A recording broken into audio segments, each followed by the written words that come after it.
So, last night I had a dream. Now, this dream was interesting for a few reasons, but namely, I just did a ritual where I contacted the dead last video.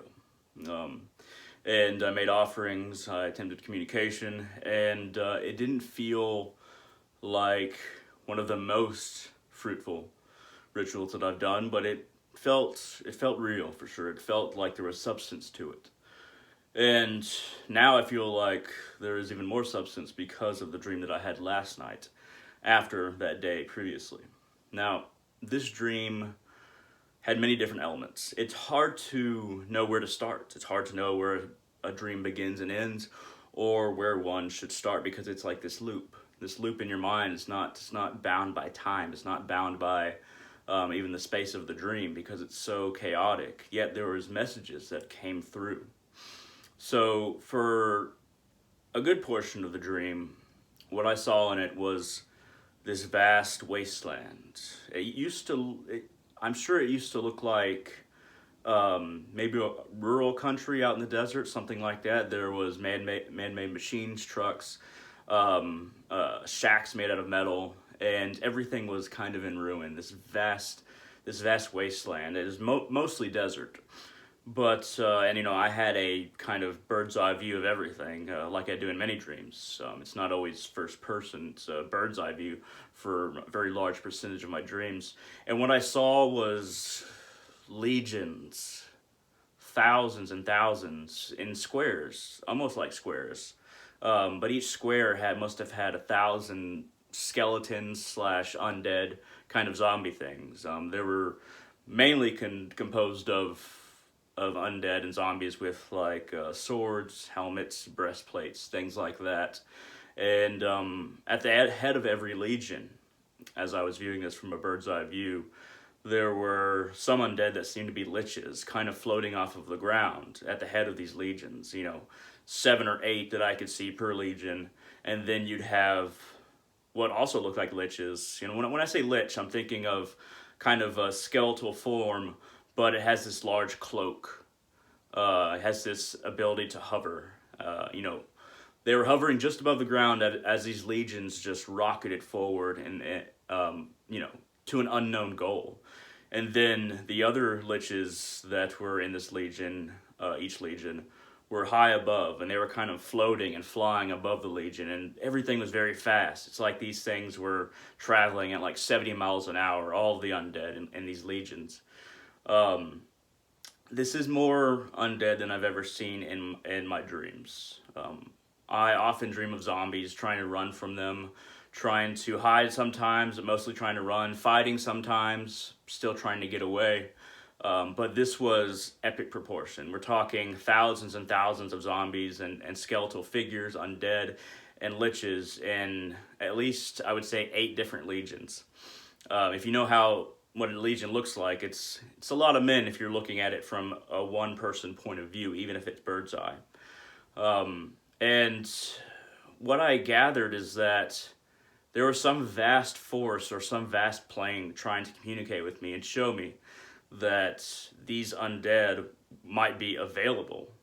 I got the influence that I could command these undead, that this is what tapping into that plane of existence could provide to me. And I didn't get it at first, because I'm always running. But then, when I had that bird's eye view and I could control where I went, I realized that these were legions I could command if I wanted to. Not saying that I definitely want to, but there was an offer given. Now, moving on from that part of the dream, there's another part of the dream. And this part of the dream, I was accompanied by a goddess who named herself White Tara, or White Tara. I actually have a picture, which I'll put up, of her on my shrine, kind of above on the wall, but it's something I bought months ago. And I'm not really connected to this goddess, but it felt right to have it. But she looked like Kali Ma, a blue Kali Ma with multiple arms, and everything else looked just like Kali Ma, but she called herself White Tara. And she was going with me through this very strange realm. It wasn't the same realm that I talked about with the undead. It was A dark realm, yes, a realm with some suffering, but it was very close to how our world looks. But I would see people in various stages of pain, either sitting down or walking along, and I could see exactly what they were feeling, why they were feeling it, why they were being so-called punished. And some of them were actually really good people, and I could see directly through them. And I, it broke my heart to see people that were very good going through this kind of experience. And she was traveling with me, and we had a definite goal. I was gonna go help this woman. She took the form of a woman that I used to work with at my job. We were going to try, and I basically wanted to get her to help this woman to see that it's not hopeless. You don't have to give up. You should at least try to fight. You should at least try to be the person that you know you should be. You should at least try to fulfill your destiny and become somebody who is focused on that which is progressive and not that which is torpor or just drawing down of energy, just complete and utter magical laziness, I guess you could say, or spiritual laziness. So we were traveling through this realm, and then I passed this one guy that was, like I said, he was laying back, and he was laying back in this chair, and there were other chairs around, beds as well. And I could see through him. I could tell he was a really good person. I'm like, can you at least give some of your energy to him? He needs this relief. And she said, no, I only have a certain amount of power to give. So I got the feeling that she had a certain amount of energy she could expend in this realm that we were in. So she was kind of guiding me / following me at different points. And she eventually led me to this one spot, and I found this book on Ganesh. And I started looking through this book. I saw the mantras, I saw the pictographs, and I was reading this book, and she told me psychically that somebody was going to try to take this book from me. And then that person came, and I kept on reading, trying to ignore them. And I basically said / made it apparent that I'm not going to give up this book. And then that person kind of like kept on going, didn't want to mess with me, didn't want to try to take it, because I was very resolute that I would keep this book on Ganesh. So as we went further, she took me to this, I don't want to say it's like a lake, but it was like a very big pond. And then there was this sadhu sitting in a canoe. This sadhu, I could tell he's a sadhu because he actually looked a lot like Sadhguru, which if you know who that is, you kind of get the idea. But he just had like orange rags and a turban and an old Indian guy, basically. And he was in this canoe type thing. And I got into the canoe, can't remember where White Terror went. And we were paddling through this pond to the other side. And, I started looking into waters and trying to figure out what was going on. And after I figured it out, he explained it, or after I questioned him about it, he explained it. It was like there was a bunch of green, ghostly souls just traveling, or kind of running around this pond, like swimming in a way, but kind of gliding at the same time. And their faces were just very sad, very open mouth, kind of ghostly. And, I touched the water and I got a little bit of on me, and then I was like, oh my God, that's awful. I asked him, why are they here? He's like, because of their decisions, this has led them to this place. And he made some reference that it might be eternal, but I didn't believe it at the time. I still don't believe it. But these people were there in this pond. I say pond because it didn't take that long to get across, but it could have been much bigger. It could have been a huge river. It could have been a lake. But it made me very sad, and I didn't want to touch the waters because I didn't want to disturb them. I didn't want to make their time any harder. So eventually we canoed across. He was mainly rowing, and I was just kind of in the canoe. And it wasn't very big. He was at the front kind of rowing. And once we got to this, I don't remember much about this gateway, but there was a gateway. And there was like some land, and then there was this gate, and it was kind of a bright gate. And he said, this is where I let you off. And I got the idea that he wasn't able to go through this gate with me to heaven. When I say heaven, I don't mean the Christian heaven, but a higher plane of existence that's positive. And, the White Tara kind of told me in my head that, he hasn't been good enough to go there yet. So he can't go with you. So in the dream, I made the decision, okay, well, if this good man can't go with me, and there's still a lot of people here that can't go, then I would feel bad if I went through that gate. And I pictured myself in the heavens, and I saw myself as not enjoying them because I realized there were so many people on the other side of this gate. So I made the decision to stay, to try and bring other people to it, and to help them to make themselves worthy, I guess you could say. Maybe teach them, try to show them the right path to that gate. But I made the decision in the dream that I'm not going to go any further if this man and other men and other women, of course, that I knew were good couldn't go through. So I made the decision to stay. Now, those are the main parts of this.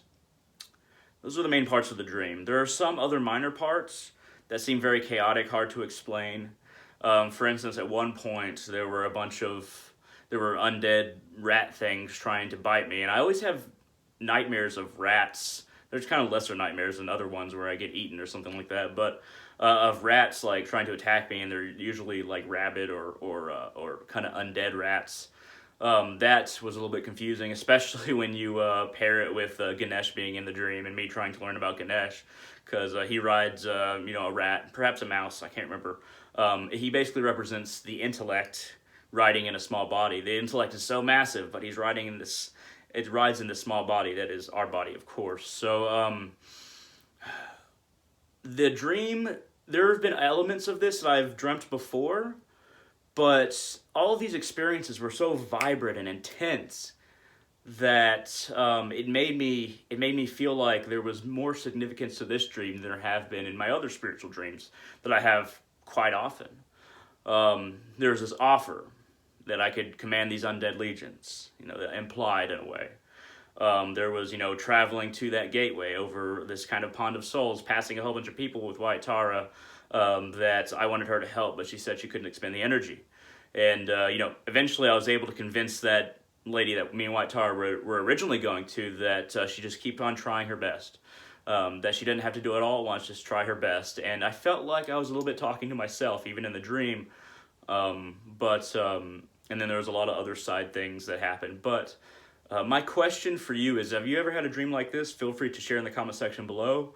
For me, this is something I'm going to be thinking on for quite a while. I think I figured out a good percentage of it. And there's some things that I realized that I'm not going to share in this video because this is about the dream and not about what it implies on a grander scale. If you'd like to try and interpret my dream for me, feel free to shoot down in the comment section below as well. I'm open to advice, I'm open to recommendations, I'm open to interpretations. This is mainly me trying to understand it all and try to say, okay, this is what I get from my symbols. Maybe this can help you in interpreting your own dreams and what it means. The strong symbols that I get again and again and again are the undead. Every now and then I'll get a god or goddess. And it's always a question of passage between realms. It's always a question of how I get from one spot to another. How do I get from where I am to somewhere else that's better? It's always that question. And again, final thought, it was very interesting that I had this dream, this very vibrant and intense dream, directly after my working in the graveyard yesterday. So hey, thank you very much for watching. I hope this has been informative or interesting. If it has, shoot that thumbs up down there. It really helps out the channel. And I hope to see all of you on the channel in the future.